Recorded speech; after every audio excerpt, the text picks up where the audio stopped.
an all-in type of personality. And I think that's reflected in my decision to kind of go all in on this no code space and build apps with somebody with no technical experience.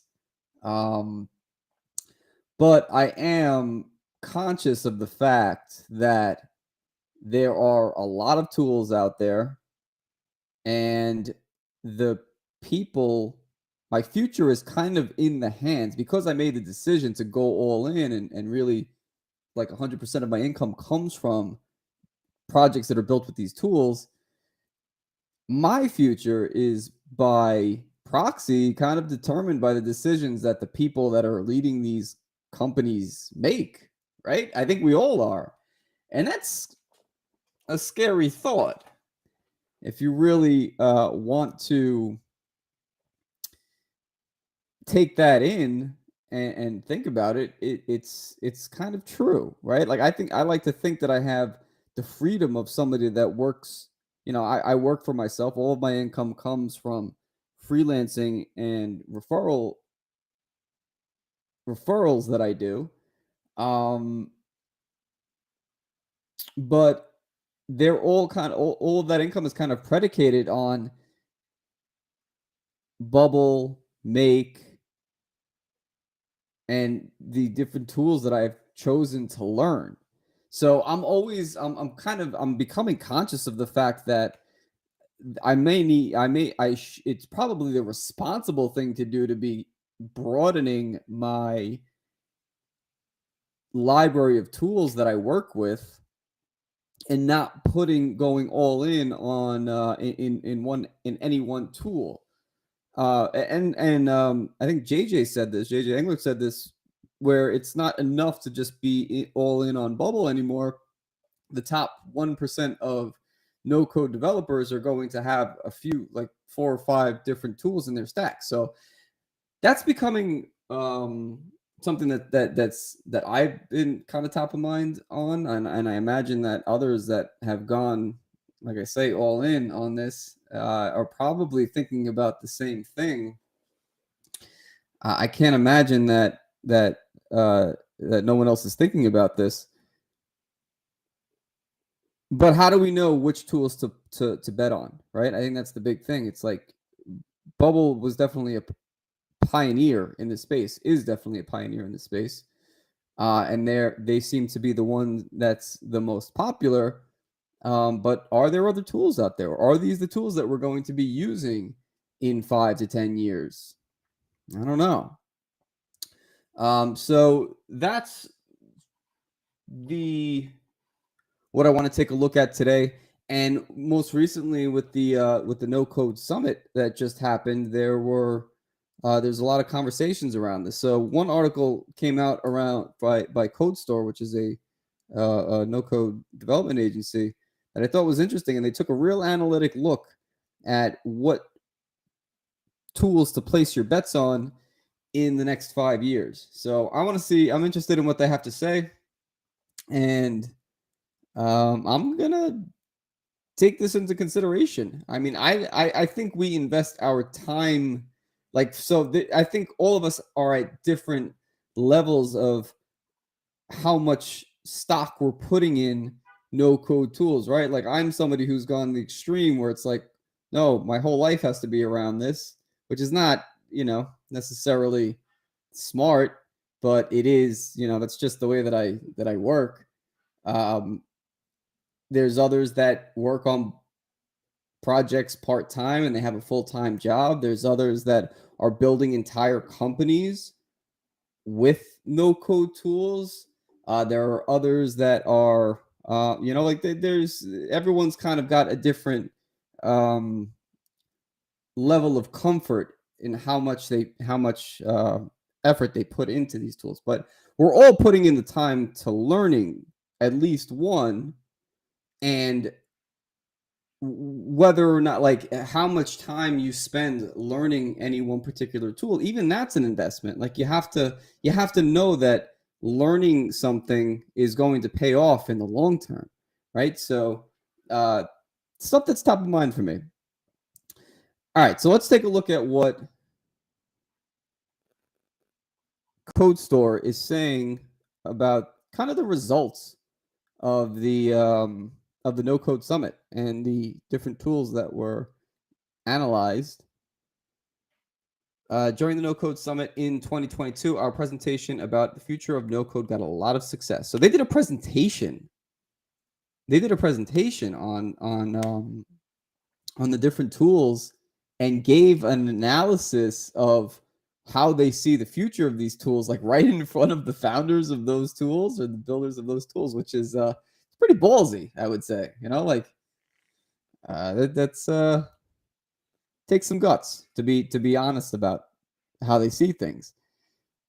Due to a lack of place in the room, we promised to publish a blog summarizing the session. Here it is. We've got the slides here. I guess we can toggle back and forth. I don't know if it really matters. I think it's the same info. So, legitimate questions to any no-code editor. When faced with the option to go for no-code, IT directors and CTOs of companies often have legitimate questions for the editor. Now, I assume that they mean editor as in like a builder, a developer. I think that's how they're using this here, which is confusing if you're coming in from Bubble language, because the Bubble editor is what we use to actually, make build. Will they be alive in 5 years? How pricing will change over time? Where are they heading? Will I be blocked? Can they scale? Right? Same slight variations on the same questions that we've been seeing for the beginning of as long as I can remember, as long as I've been a part of this space. We'll try to answer them in this post by analyzing the roadmaps and community forums of 4 editors of no-code platforms. 4 editors. That's a strange terminology. I've never heard that before. We've divided them into 2 categories: marketing, tools that help you create client-facing, marketing-oriented websites, and internal tools where you can build internal business applications or portals. All right, so breaking it down between like almost app builders and marketing, like websites, interactive websites and stuff like that. Now, I don't know. I also don't really understand why they use the word internal here. When you say internal, that usually means like one company is going to be use this, and it's not shared with the outside world. But I feel like there's more categories than those just those 2.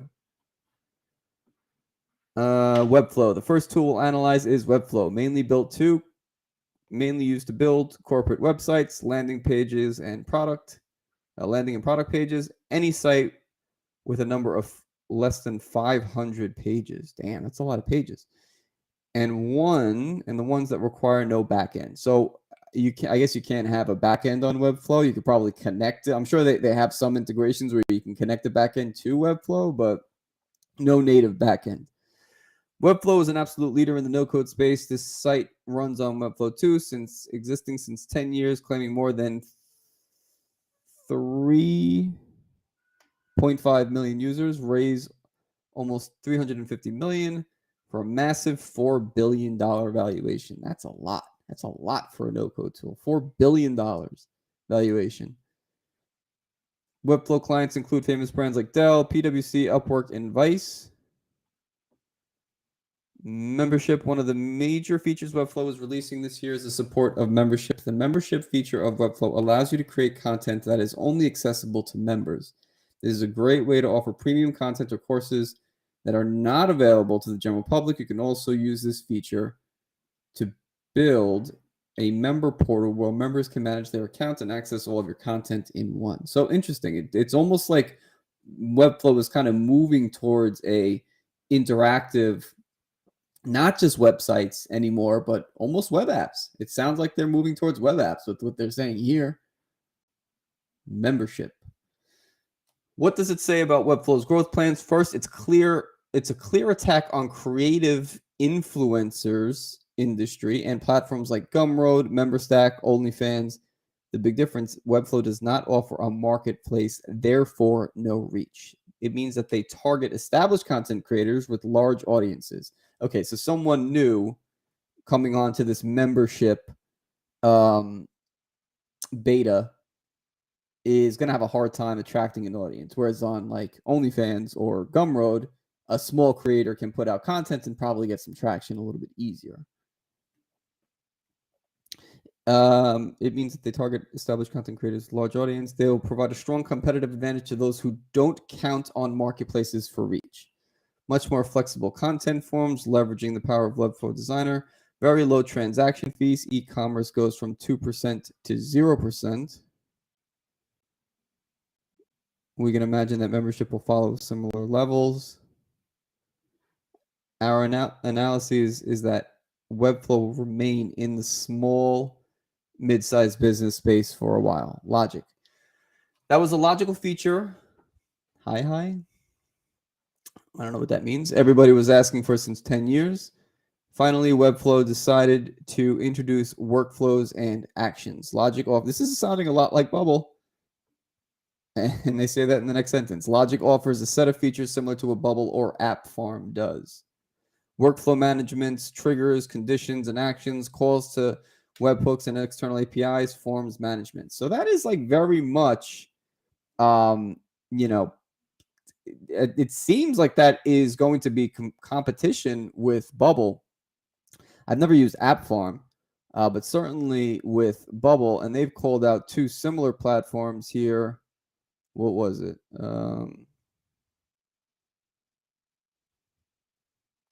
They said they were attacking two websites. Or two sites. I can't find it now. Whatever. But that definitely sounds a lot like Bubble. Workflows, events, triggers, external APIs. That is Bubble's strong suit. The fact that there is no enterprise features, Git support, versioning, log audits, JS SQL injections indicates that Webflow sticks to its core audience, small and mid-sized businesses. It's low-hanging fruit for them, trying to stop their user switch to more advanced platforms like WeWeb, Softer, or Bubble.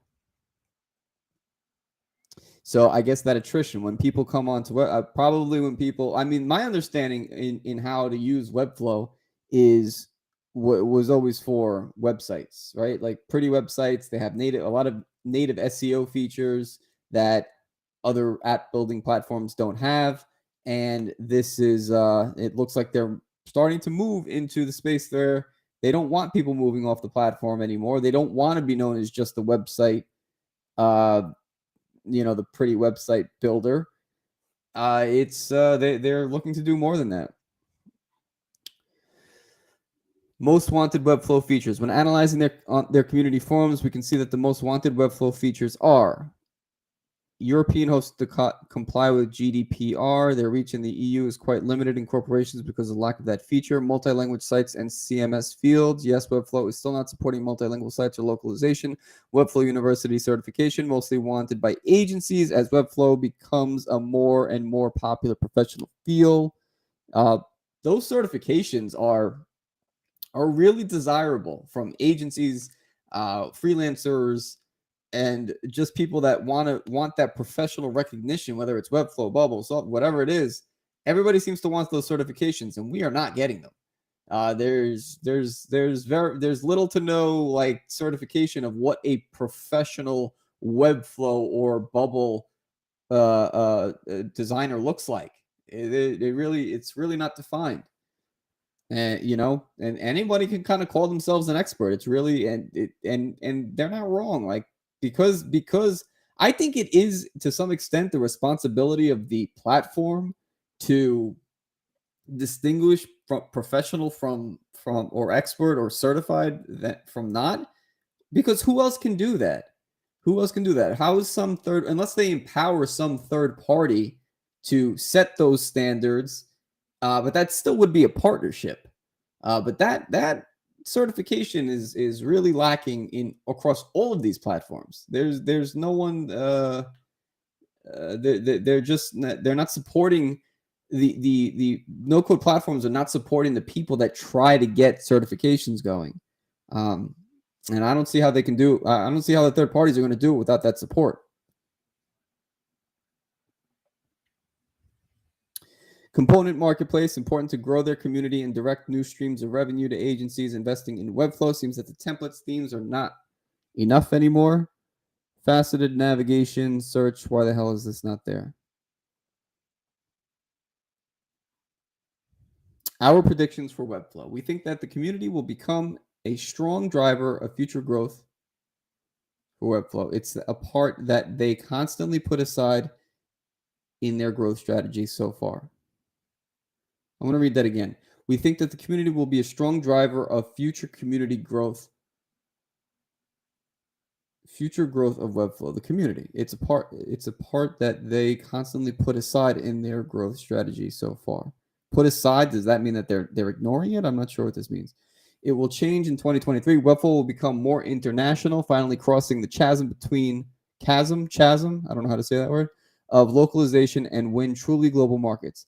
Webflow will become more flexible with better integration of IT infrastructure, SSO, APIs, workflows, e-commerce without changing its dominant position in the SMB marketplace. Therefore, it's a large opportunity for Webflow challengers, attacking mostly the difficult enterprise market. Finally, Webflow will start to dominate the web space slowly, eating WordPress market share. That I can definitely see happening. I saw a stat today that said Webflow powers 46% of, WordPress. WordPress supports 46% of the internet. That's pretty staggering considering how difficult it is to use WordPress. I could see something like Webflow taking that over. We gotta these names are so similar. We think within about 5 years, a merger and acquisition event may happen for Webflow, and the potential buyers for us are Adobe, Intuit, or HubSpot. Adobe because they just acquired Figma and Magneto, attacking the SMB market. They already have a player in the enterprise market with AEM, but not in the self-serve SMB. Intuit because they address exactly the same segment as Webflow and have MailChimp. And finally, HubSpot will need to expand its offering to imitate Salesforce success. So an acquisition prediction required here for Webflow. All right, WeWeb. WeWeb is our hidden gem. I've never heard of WeWeb. You will hear more and more about them. It's a relatively small startup who went to Y Combinator and raised about $4 million. They built a Webflow competitor, but targeting enterprise market and offering the beauty of Webflow on top APIs and databases. Ooh, that's interesting. Especially they beat out Webflow on every single feature. Their execution is just perfect. What WeWeb is good for: dynamic websites, web applications, front end for e-commerce in a headless mock e-commerce architecture, API, database-driven portals. Look how easy it is to connect to external REST APIs with WeWeb. Truly amazing. Important features WeWeb are working on, analyzing their open roadmap. We noticed some important features, NPM libraries. I don't know what NPM is. A lot of acronyms in this article. My God. NPM libraries include, it's a major step enabling them to leverage millions of existing NPM libraries and avoiding building everything themselves. It's a very bold move.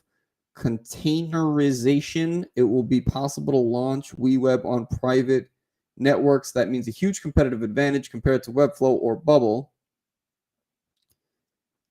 letting them into the enterprise world. So that is a concern for the enterprise community, I think, and why it's very hard for large businesses to adopt tools like Bubble is because they can't host anything locally.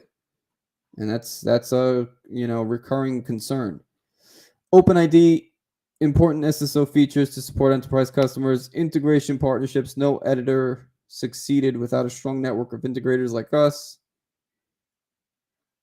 Can't say that or Accenture. From internal sources, we know that they already work with Accenture. Catching on Webflow. Our predictions for WeWeb. Almost profitable and very smart, WeWeb should double or triple its user base within a year as feature gap with Webflow is filled. But unlike Webflow, they will go for enterprise market and will totally dominate it within 5 years. To do so, WeWeb will launch integrators fueled indirect sales program. As for Webflow, there's a huge risk of early acquisition from Google, Adobe, or even AWS. From our point of view, it is the most promising no-code startup on the market right now with Xano. They're calling out Xano here. Interesting. Xano is a backend tool. All right, so for the small mid-sized businesses, just to sum that up, the small mid-sized businesses, it seems like Webflow is going to be the they predict them to be kind of the winner and stay the winner in that space. WeWeb is going to target the enterprise market, and both are ripe for acquisition in the next 5 years. Internal business applications with no code. This category optimizes for internal usage. Millions of applications fuel international business processes, optimization, and digitalization. Internal application survey conducted by Retool gave us a good understanding of different kind of applications their users are building. Dashboards, admin panels, data entry and mapping, customer support apps, resource, intra management, transaction and or refund management, approval queues, and other. These are internal applications. Okay. Bubble. This is probably where I'm going to have the most opinion. Bubble is the current most known no-code platform and probably one of the oldest, 10 years, if we exclude low-code platforms like Mendix, OutSystems, and Microsoft. I'm not sure how Microsoft falls in there. You mean, like, do they mean Power Apps? I'm not sure. They raised over 100 million for evaluation and around 500 million. And about 100 million for evaluation of around 500 million. With more than 2 million users. Bubble is also known for their very active and loyal community of bubblers, with some agencies being 100% dedicated to the tool. A lot of them are. There's a lot of them. Okay, AirDev also. Million Labs. Bubble can be used to have no code. Bubble can be used to build almost anything in web space, marketplace, social networks, dynamic websites, and applications for very small and medium-sized businesses. For us, Bubble is not suited for enterprise and large projects for these reasons. Slightly outdated builder/developer's experience. Integrated database makes it almost useless for enterprise. I can't say that I agree with either of those. Inability to run it locally. Recurring performance issues. Lack enterprise-grade features. Overwhelmed support. Lack of partnerships with agencies and integrators. These are very interesting points. I think the lack of partnerships and integrators with agencies and integrators, I think that this is like probably one of their weaker areas, because within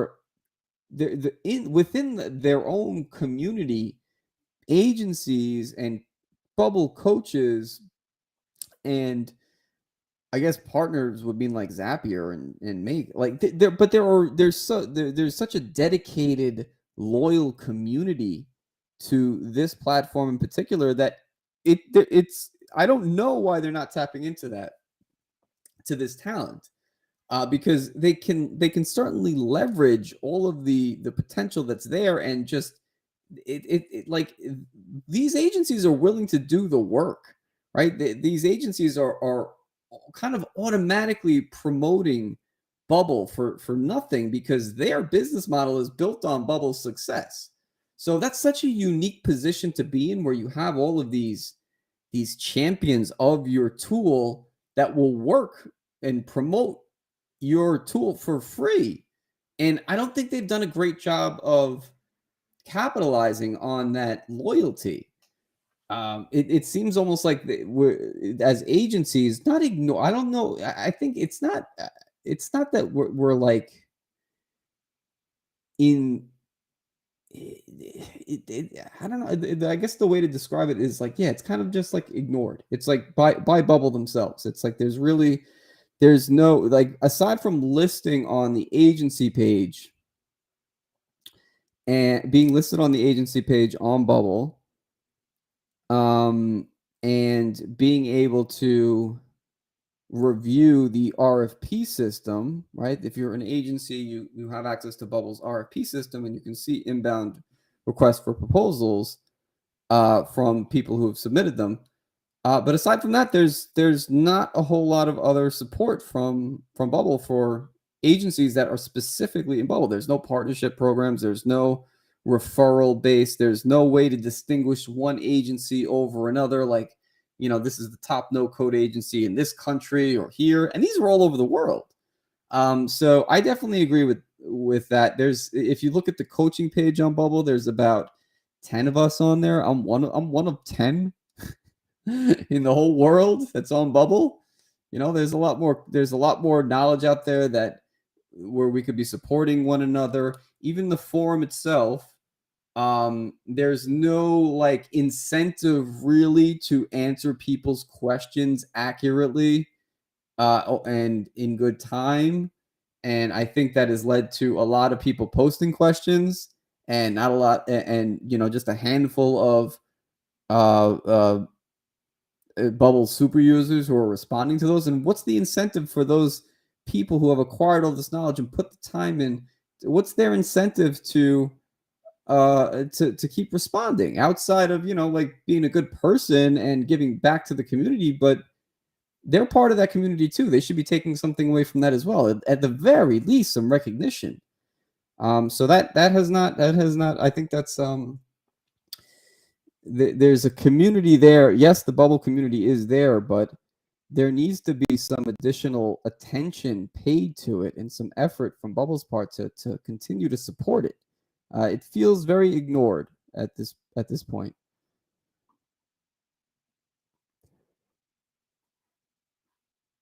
The performance issues. I'd like to know what the recurrence performance issues. Let's see what else they're saying here. What Bubble works on currently? We've spent a lot of time analyzing their monthly updates, and it seems they are currently focused on the following: training and education. It's a major problem for Bubble. Their learning curve is steep and their UX is outdated.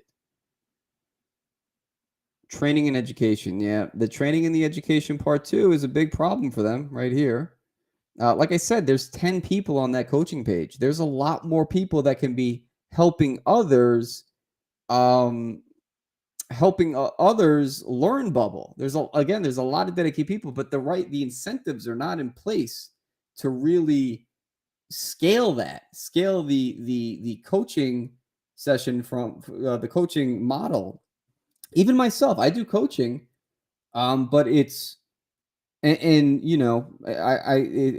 get paid by the session. My rate is $100 per session, but there's only so many of those that I can do in a day, in a week even. It's a heavy kind of like you're trying to debug somebody's problem usually, and that's going to go over an hour in most cases. So it's very difficult to like say, okay, like 11 to 12 we're doing this, and at 12:01 we're done, or 12 o'clock we're done on the dot. It's hard to do that. There's usually some follow-up. There's usually a Loom video that comes after it, at least in the way I do it, because I want that person to feel like I actually at least guided them in the right direction, not just said like, all right, our time's up, peace. At least to say like, all right, I at least pointed them in the right direction. I understood their problem and I gave them an avenue that they may have not otherwise knew. I'm probably not going to solve their problem for them. They're going to have to figure that out. That's the nature of doing this type of work. But at least I got them a little bit more unstuck. Um, but I'm one person, and there's only 10 plus people up there. There's a lot more in the world that we can be helping. So I think there is some more community-based system that could be put in place that incentivizes the right correspondence back and forth. Yeah, what's up, Jan? What are my tips on finding a coach, freelancer, agency to help with responsiveness? Ooh, good question. I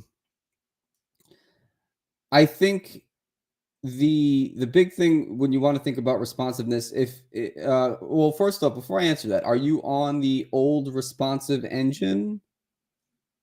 Are you looking to upgrade? the your Bubble app to the new responsive? I want to know that before I kind of launch into this. All right, so I'm going to continue with this while I get that answer. New responsive engine. You're on the new responsive engine already. Okay.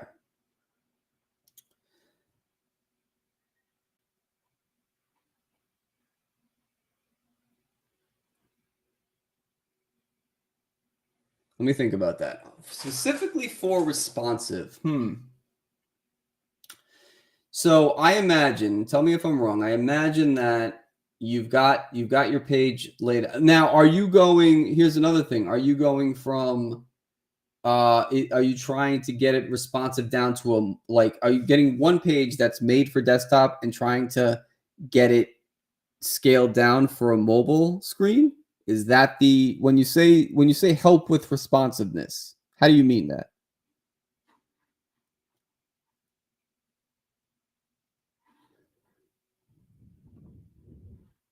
It's funny too. That's the next bullet point in this too. Responsive design engine. Again, they pay here for their slow pace of innovation since 10 years, forcing their team to refactor major parts of their stack to support the responsive engine. Literally what we're talking about here. All right, so I'm going to try to answer your question, Jan, with what you gave me.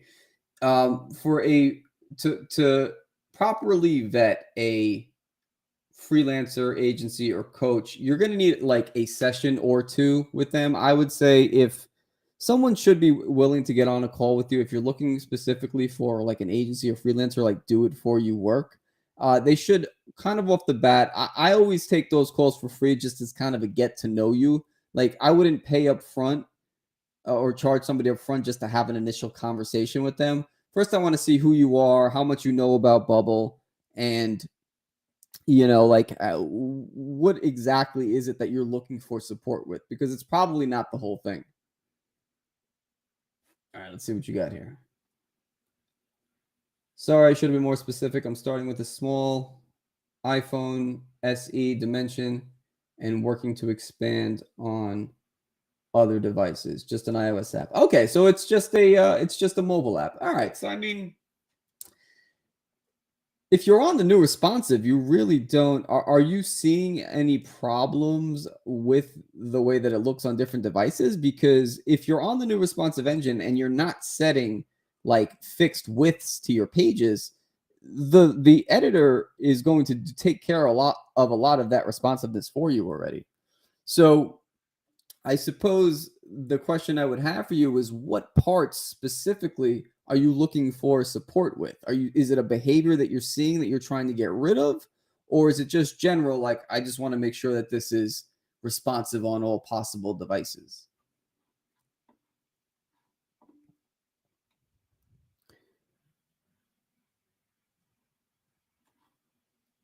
So it's interesting here that what Code Store is saying here, the responsive design engine, because we were all so happy about this, about the new responsive engine. They're saying that even that is kind of dated. Even that is kind of dated, which I suppose I don't know. It's hard. I guess that because I don't have such a basis for comparison, it's hard for me to think of that engine as behind because I'm familiar with it, and I can also make things look good. So I don't know. I'm curious as to what they think.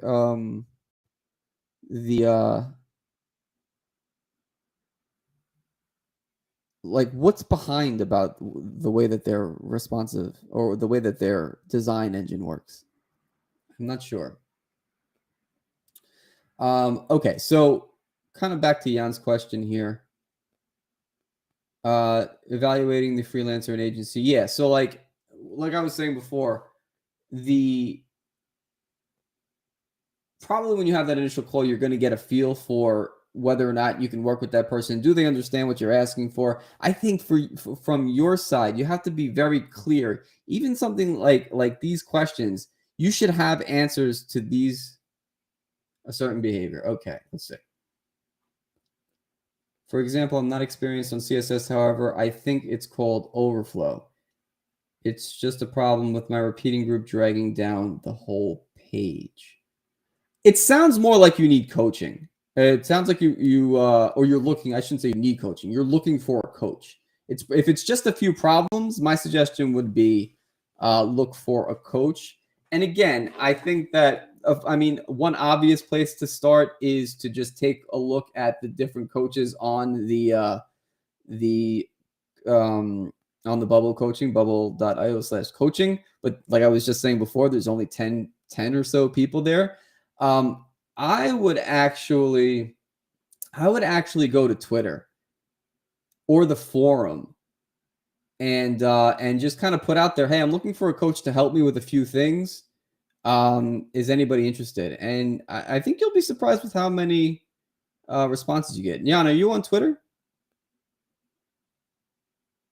I'm gonna put my if you're not at Bubble Explore. I'm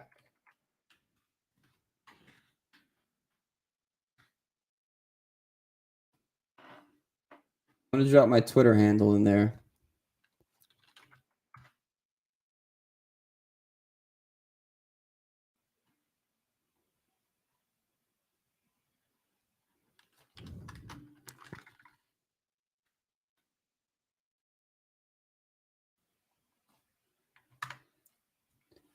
And if just give me a follow over there, and there's plenty of people on there that I think will be able to help you with the problem. But yeah, this sounds like a coaching situation, and because it's just a few things, it sounds like you're pretty familiar with Bubble already, and you're just looking for a few tweaks, right? You're just looking for something to kind of to get you unstuck with this unwanted responsive slash design thing that you're experiencing. You want someone to just kind of help you out with that. So yeah, coaching definitely. I think in terms of vetting them, I don't want to over explain this, but it's kind of a feeling. You kind of just like they should have an initial call with you just to say like, hey, do just to kind of see like, are you going to be a good fit for what their specialty is? And you shouldn't have to pay for that, in my opinion. If they say you have to, you got to pay this amount of money to even get on my schedule, then I don't know. I don't know. That's probably not a coach that I would go with. Hopefully that answers your question.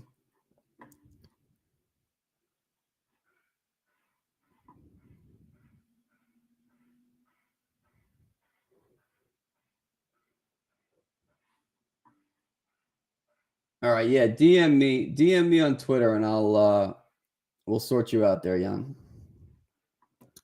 All right, our predictions for Bubble. Bubble will experience no growth in large companies, but will continue to grow in the SMB space. So very similar to what they've said about Webflow here too. Templates will be the dominant way to build applications. Very few will be started from scratch. Bubble will struggle with performance and support for few years more. Finally, Bubble will be forced to make peace with agencies and launch certifications and partnership programs or die trying. Wow, this is interesting. See, I do agree with that part. I definitely agree with this right here. Bubble will be forced to make peace with agencies and launch certifications and partnerships. Now, I don't think that Bubble is necessarily at war with agencies that are out there. It's not like Bubble is competing with them because Bubble doesn't build Bubble apps for clients, right? It's not a competition thing. But like I said before, they're kind of ignored a little bit by Bubble. I think there could be more there being done to support agencies and freelancers and coaches so that this education problem starts to go away. There's an education problem with Bubble, and that's what Bubble says is their biggest problem is that there is people come because of the marketing of how easy and fast you can build applications and software, and they're hit with a hard reality that this is going to take time and work and effort, and it's a lot of logic, and it's not the easiest thing in the world. And that's when people kind of bail, and those people don't turn into paying customers, which is a problem for Bubble. So I think definitely the certifications and the partnerships for people who do know Bubble and are championing it, and have the skills to help other people become more proficient. Leveraging that community is going to be is going to have a big impact on whether or not they're successful long term. Raising 100 million is a cursed gift, as Bubble will now have to show growth of their customer lifetime value and try to go for the enterprise market.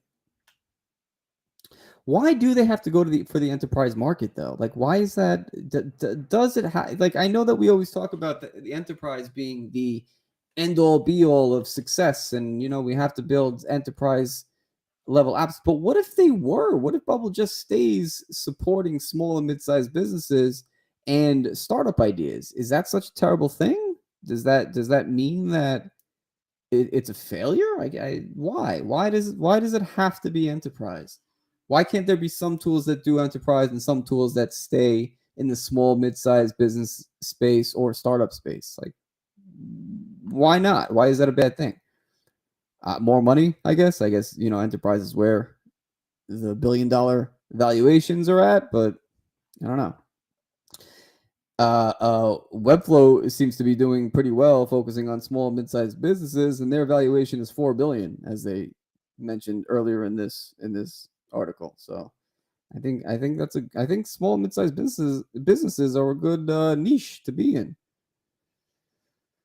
Where they will have to compete.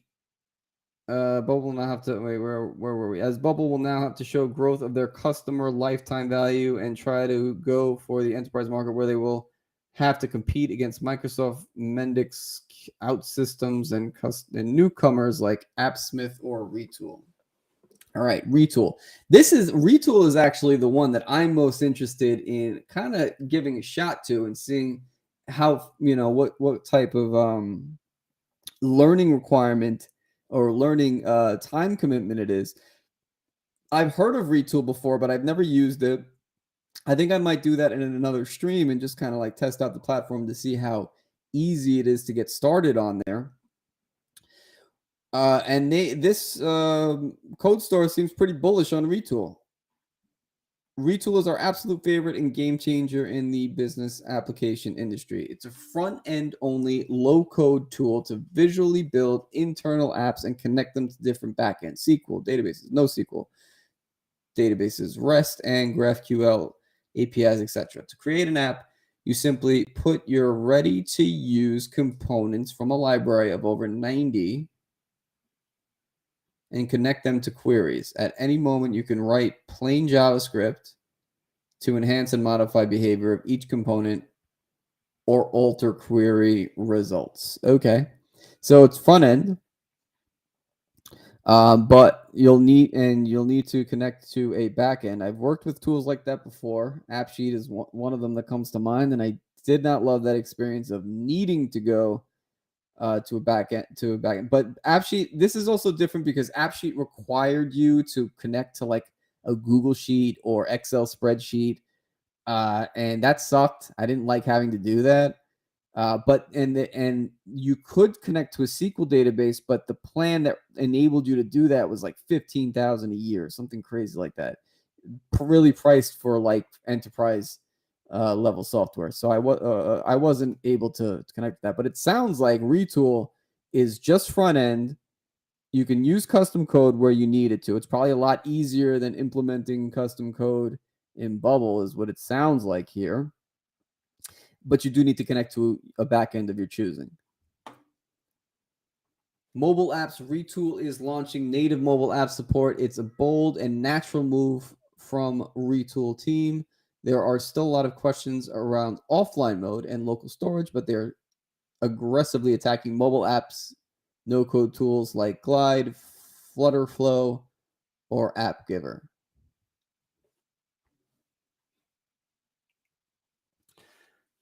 What features Retool team are working on? Aside from working on mobile app support, Retool is working on the following major features: better styling of components to try and bypass the major con of Retool, limited stylization options of their front end. Versioning, important features around logs, versions, deployments, and Git branches. Components marketplace, it's a very important feature to leverage Retool's community and make Retool more sticky. Tables rabbit hole. Table support is amazing in Retool, but there are still a ton of improvements that beat out custom-made ones. More components. As you may see, nothing very exciting there. It seems like Retool's teams need to stabilize their current backlog and growth before rolling out anything major. Our predictions for Retool: Retool will jumpstart community-driven initiatives as a competitive template slash component slash template marketplace. They start to feel fierce competition from their open source equivalent, AppSmith, another tool that I haven't used.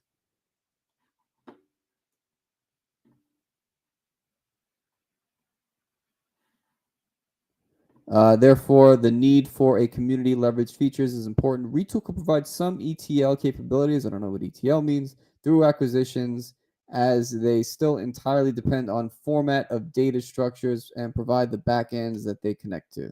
Provided by the backends that they connect to. Retool will invest heavily in mobile application support. Retool will become more and more developer friendly / oriented, unlike other no code tools still promoting the citizen developer. Ooh, this is interesting. Unlike other no code tools still promoting the citizen developer or builder / maker, Retool makes it very clear they love developers and you need to be a developer to build complex applications with Retool. We love that. Does that mean that you need to know code in order to work with Retool? Because then it seems to me that would fall outside of the realm of no code. I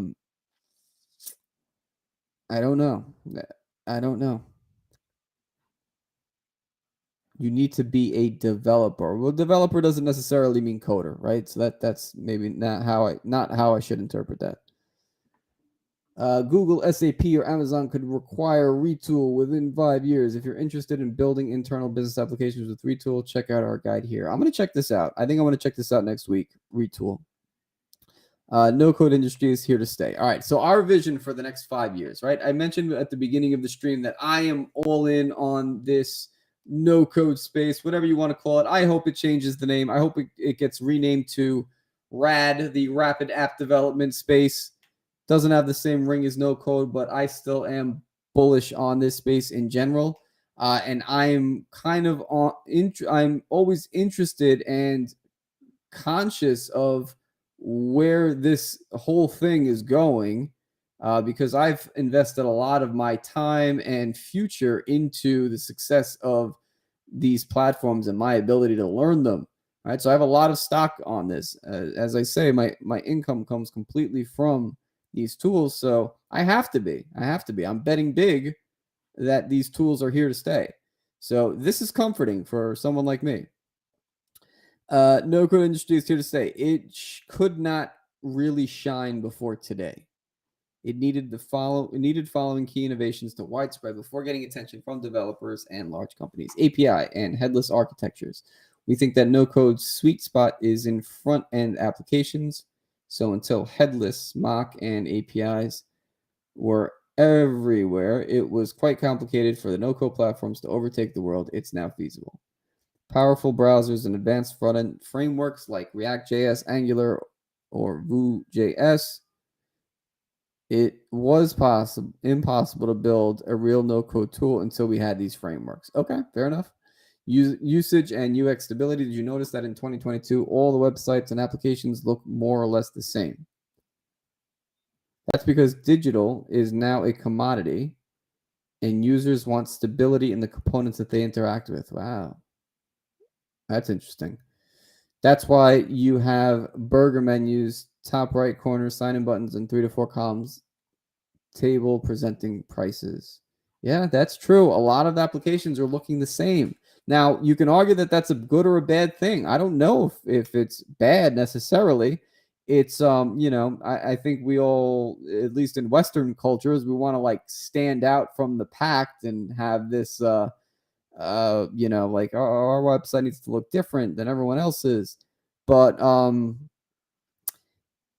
if there's uniformity around these components and templates, then everyone's going to know how to use your app uh regardless. Like they're going to know how to use it straight away without any explanation, because there's a uniform back button, and in the same way that like Android and Apple uh apps all kind of more or less work the same way. You know how to navigate through them because iOS, Apple has standardized the way that apps are, that are uploaded to the Play Store, how they should look. And if there's weird stuff in there, they'll push it back and reject it. So I don't know if these are, we don't want everything to look exactly the same. I'm sure we want some variability in what we're staring at all day on our screens. But uniformity here might be a good thing. So as we said, no code is a perfect match today for front-end applications consuming data from backends through APIs. That's why we think bundled platforms like Bubble will have limited future inside medium and large corporations. I'm okay with that. Like I say, I'm okay with that. I'm okay if I'm still bullish on Bubble, even if they don't expand into the enterprise space. I like being in the small, mid-sized business space. I've worked for large companies. I don't like working for large companies. So maybe that's my own bias, but I just do not like working with large corporations.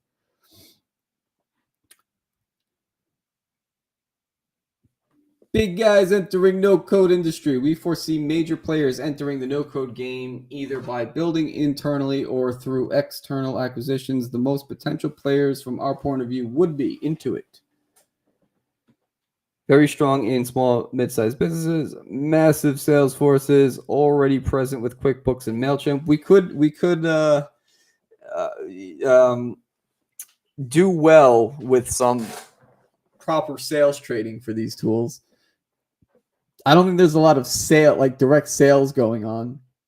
It seems like mostly, marketing and community and other, like SEO stuff in order to spread the word about these tools. It doesn't seem like they're doing a lot of like direct sales.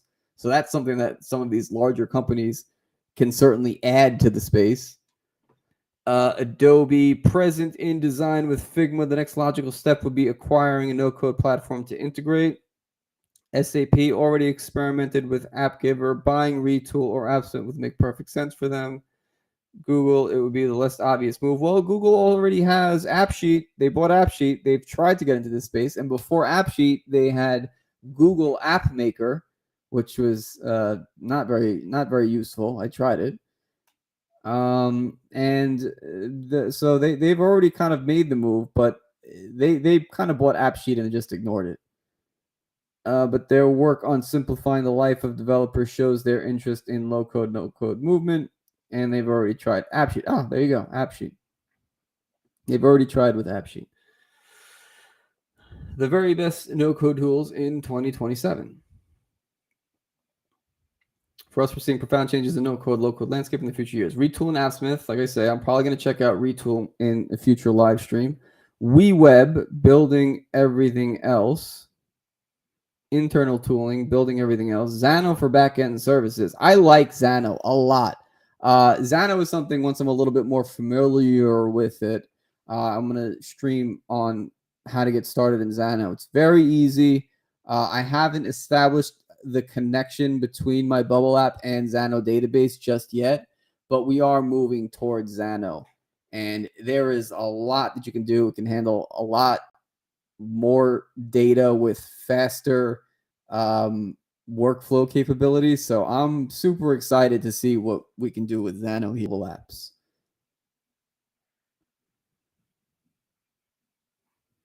All right, let's talk about the 5 major no-code trends for the next 5 years. Enterprise. Large companies will embrace no-code slowly, but as strongly as they did for cloud hosting, fueled by billions raised in 2021. Major NC players will integrate enterprise kit, authorization, security, containerization, indirect enterprises, sales flows, auditability, traceability, and integration with enterprise software. Once Retool, AppSmith, or WeWeb sign their first large enterprise deal, all of the Fortune 500s will follow within a few years. Banking and insurance are the hottest verticals for those tools. Those banking, insurance, and financial institutions need these tools. They're terribly antiquated in the software that they use. And I think that these tools can fit in nicely. Native mobile. We think that native mobile support will be progressively implemented in every single no-code platform. The separation between MEB and mobile NC tools will be thinner than ever. It will also add a lot of competition to the market of mobile no-code tools like Glide, Flutterflow, or AppGiver. Retool already started the war with its Retool mobile feature. I hope so. I hope it's easier to make mobile apps on these tools, at least with Bubble. It's not. I mean, it's not. I don't know. The term difficult is very relative, so it's very it's more difficult to build a mobile native app on Bubble than it is on Glide. But there's a ton of trade-offs on what you can do in Glide. But I think some effort in the mobile space would be nice from Bubble's part. So I have to agree with this. Marketplaces everywhere. To compete against open source tools and keep pace with very demanding and growing user base, tools will have to open plugin component marketplaces and let external developers interact with their tool. Managing a marketplace is a tremendously capital extensive job, and only the most solid smart will succeed. But the winners will completely destroy the competition who did not launch their marketplace yet. So marketplace, I guess, meaning like marketplaces of components, templates, and just things like that make it easier for a builder to create their software. That's what I assume that they mean here. When we see successes like Shopify, WordPress, or Bubble, the path to no-code marketplace is here. I guess because it has to be, because all of these three options have marketplaces like plugins and templates, and it's open source in the sense that anybody can build a plugin and add it to the Bubble library. Marketplaces will accelerate feature expansions of the tool and require more experts and agencies to select and build no-code apps. A whole economy of ready-to-use components and plugins will arise. Many SaaS tools will create dedicated connectors eating on Zapier. Eating on Zapier? What does this mean?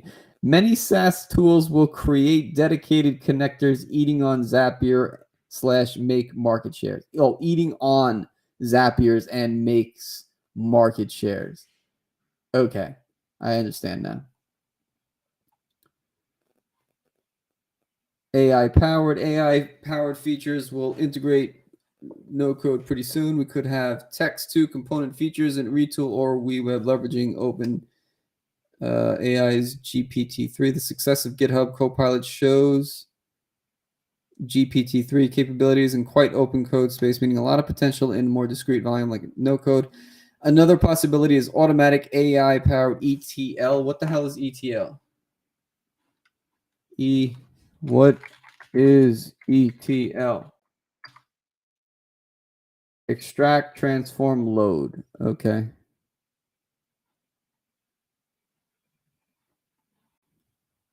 So data-driven stuff here. These features will be quite transparent, but it will be possible to connect to any API or database to components without doing mapping and transformations on data structures. Design to app. We are almost touching the design to app, the possibility for UX UI design to create in their favorite tools like Figma and then connect it to their design workflows, APIs, and data connection to generate applications. That would be awesome. I mean, that would be really cool to see. We see some incumbent startups working towards Figma to React connectors, which means that the step is not very big. Who will make the first move? Probably Adobe. When? Within 3 years, probably by launching a new version of Figma that will integrate no-code features, or WeWeb that will offer Figma plugin to initiate app part. That would be exciting to see. If designers then are able to create a working application via a Figma design, that'd be a cool spot to be in. We'd have a lot prettier apps out there if that was the case. Ooh, interesting. The 4 survivors of the no-code consolidation. So we're already predicting here a consolidation of all these tools, and I have to think that this is going to happen at some point. We can't really go on with hundreds and hundreds of new tools coming out every day. It's just hard to keep up with at some point. So like logic kind of tells us that eventually these tools will be consolidated, and there will be, I don't know about just one, but at least like the 4 major players, and all of the other ones will kind of just fall into obscurity. Let's see what they think. There are too many tools doing pretty much the same thing, but no-code platforms are pretty much operating systems where millions of applications will run. While that's an interesting way to think about it. No-code platforms are pretty much operating systems where millions of applications will run. Well, we might see some niche vertical no-code platforms. There will be 4 major players occupying: small, mid-sized business / marketing, addressing all marketing, customer-facing sites and apps, placed occupied by Webflow and WordPress now. Cool. SMB, internal tools to help companies build internal tools fast, placed occupied by Bubble with serious pressure from Retool, AppForm, Software, and WeWeb. The enterprise marketing to build customer-facing platforms. There are no players here yet from no-code. Enterprise / marketing to build customer-facing platforms. So they're arguing that this is kind of an open space. Enterprise internal tools. Large companies building internal tools is at the grail of each no-code tool. Retool and AppSmith are good candidates to replace OutSystems, Mendex, or Microsoft and their Power Apps. Oh, God. I don't know if anyone's ever tried to use Power Apps, but it is difficult.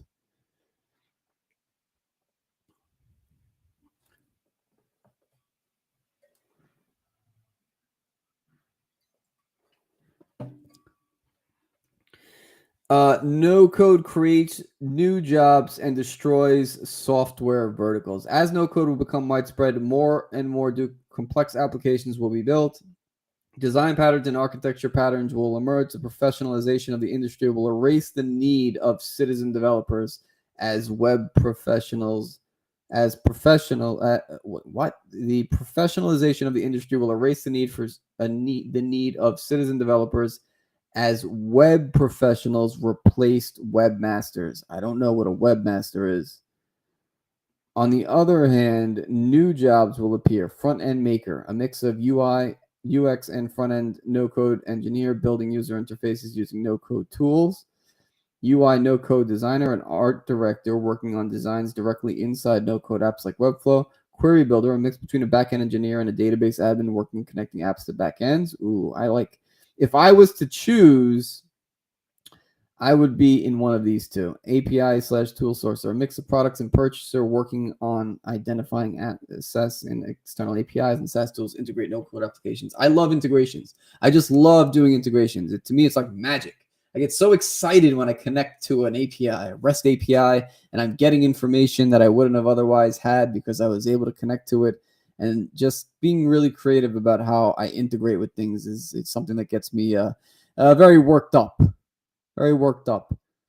But these are the 4 kind of areas that they're suggesting that people are going to fall into as professionals in this space, I think. Front-end makers, no-code designers, query builders, and then the API or integrators, I guess you can call them. These are the database people. These are the integrators, I guess, if we're to give these names. Our secret wishes for the no-code. Finally, to finish this long post, we would like to share our secret crazy desires about the no-code industry. So if you're running a no-code platform, please add these to your future roadmap, okay? serverless functions integration, containerization, open source app description formats, standard data structures. Standard data structures is something interesting. I don't know how do you do standard data structures? Doesn't every use case kind of need its own data structure or data model? How would you standardize that?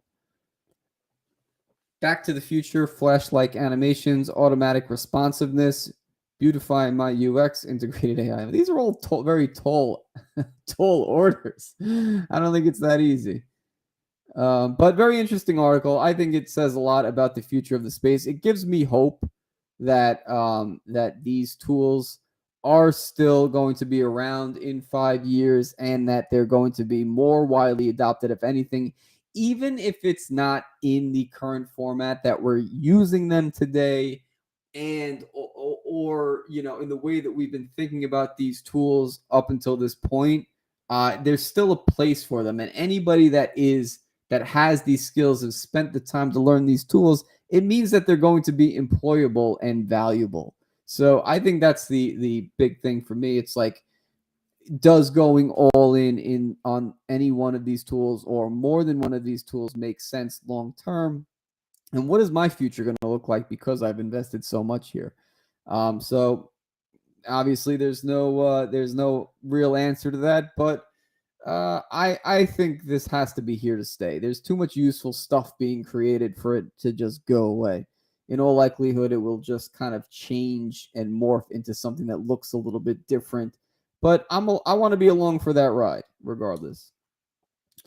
All right. Thank you, everybody, for listening on this Friday. I will be back next week. I'm probably going to take a look at Retool. It got me interested in Retool by reading this, and we'll see where we go next week. All right. Drop, if you want me to cover a topic, drop something into the chat or into the comments of this video, and I will be happy to share my thoughts on it. All right.